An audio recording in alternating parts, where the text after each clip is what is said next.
Olá pessoal, hoje nós vamos estar discutindo um pouquinho mais sobre evolução com um tema muito agradável, tipos de seleção. A seleção natural é a seleção mais famosa que nós temos, certo? A seleção natural é aquela onde o meio vai atuar sobre a variabilidade. Então vamos redefinir? Seleção natural é aquela que o meio vai atuar sobre a variabilidade, produzindo os indivíduos mais adaptados. Então, se o indivíduo, para ser considerado adaptado, é aquele que tem que sobreviver e deixar a maior quantidade de descendentes. A seleção natural tem 3 subdivisões.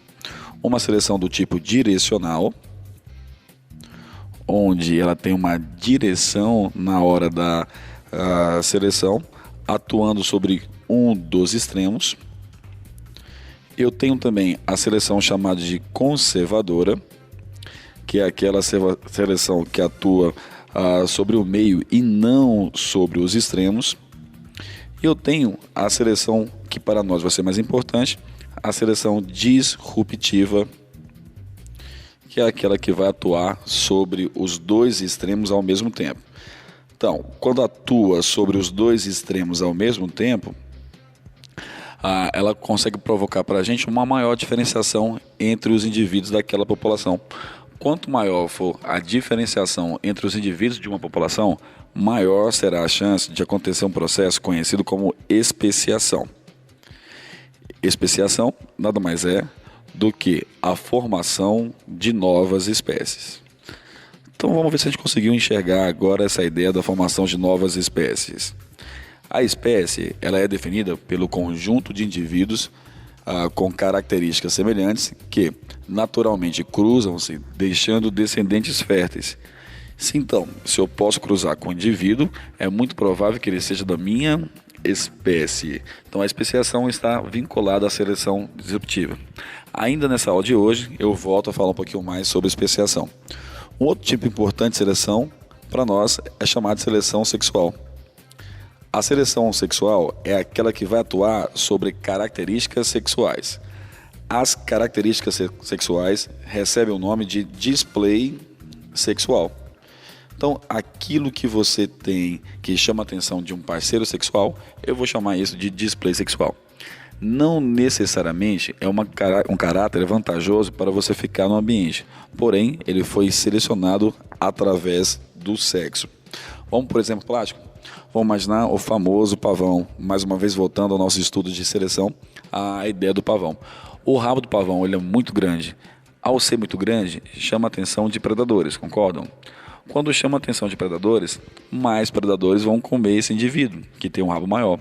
Se nós pensarmos apenas na seleção natural, esse rabo não deveria existir na população. Por quê? Se chama mais atenção de predador, logicamente esse indivíduo vai morrer. Se morre, não deixará descendentes. Porém, o que a gente percebe na natureza é que esse rabo vai ficando maior a cada vez que passa, a cada geração. Por quê? O que está atuando sobre ele não é agora para a gente a seleção natural. O que está atuando é a seleção sexual. Acontece também nos humanos, tá? A seleção sexual também acontece nos humanos. Uma terceira seleção para a gente fechar esse tipo de seleção é a seleção artificial. Seleção artificial, como o próprio nome já diz, não tem a ver com a natureza, e sim com o homem. É o homem selecionando através de valor econômico. Por exemplo, quando você cria raças de cachorro, é o homem que está fazendo isso de forma intencional. Quando ele faz isso de forma intencional, atua naquele momento um processo conhecido como seleção artificial. Vamos imaginar uma cena? Vamos imaginar um cachorro da raça Chow Chow. É um cachorro muito peludo, você vai lembrar. Ou então simplesmente o Beethoven do filme lá, que é um São Bernardo. Esses dois cachorros, naturalmente no Brasil, não teriam condições de sobrevivência. Porque, como são muito, mas muito peludos, estão mais acostumados a clima de ambiente frio. Mas por que você encontra no Brasil esses indivíduos? Simples, o homem os domesticou, o homem os selecionou. Dessa forma, é uma seleção do tipo artificial. Puxando o gancho para um outro assunto, vamos começar um pouquinho mais a falar sobre aquela ideia da especiação. Como eu já defini anteriormente, especiação é a formação de novas espécies. Especiação é a formação de novas espécies. Para que haja a formação de novas espécies, é necessário demais um processo conhecido como isolamento reprodutivo.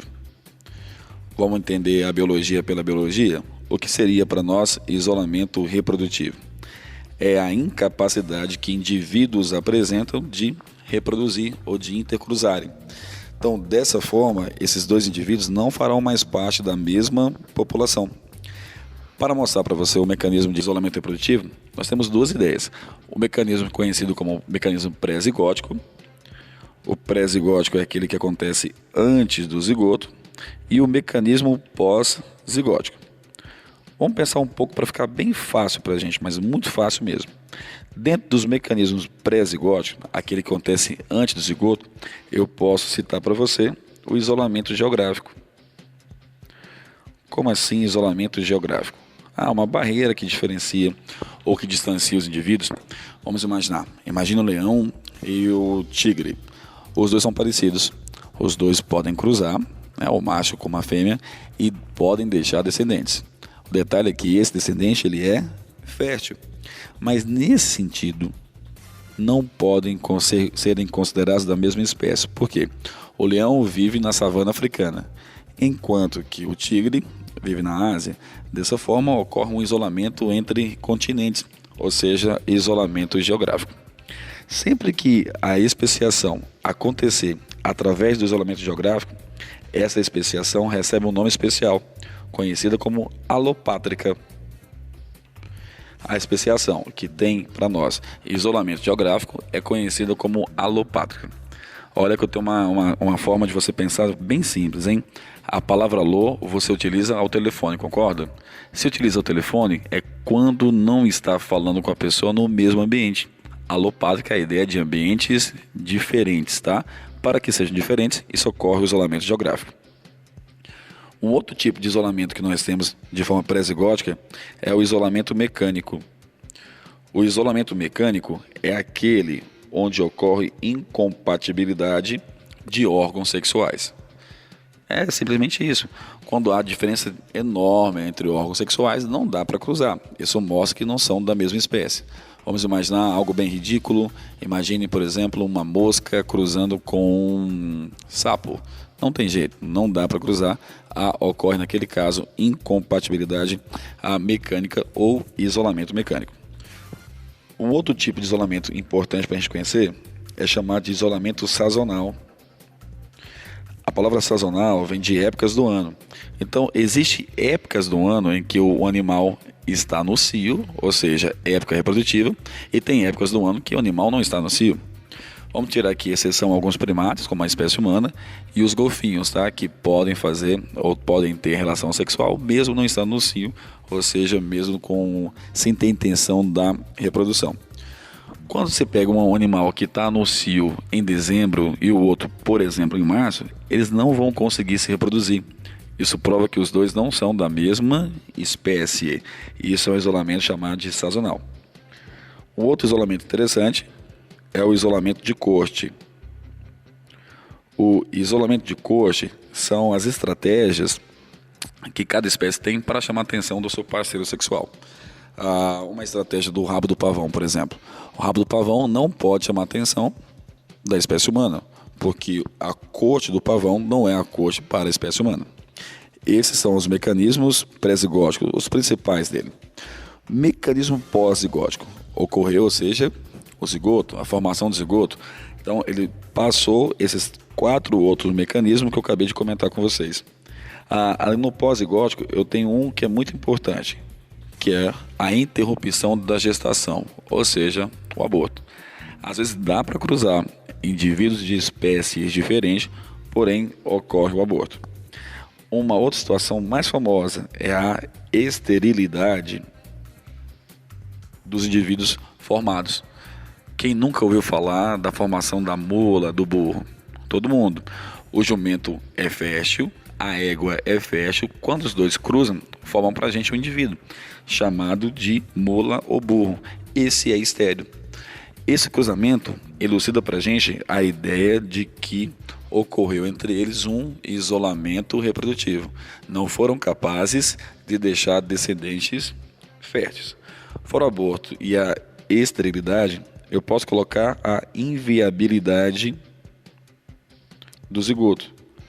Às vezes podem formar o zigoto, mas esse zigoto não é bom, ele não consegue sobreviver. Então são situações diferenciadas.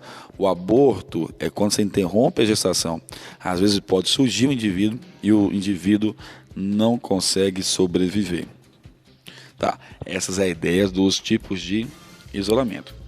Fora a especiação alopátrica que eu já citei, nós temos uma outra especiação chamada de simpátrica.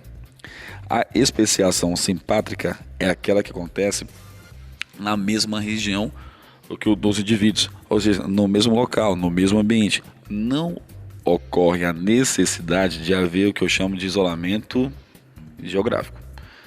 Bom, pessoal, espero ter tirado suas dúvidas sobre tipo de seleção e especiação. Assim você encerra bem o estudo da evolução.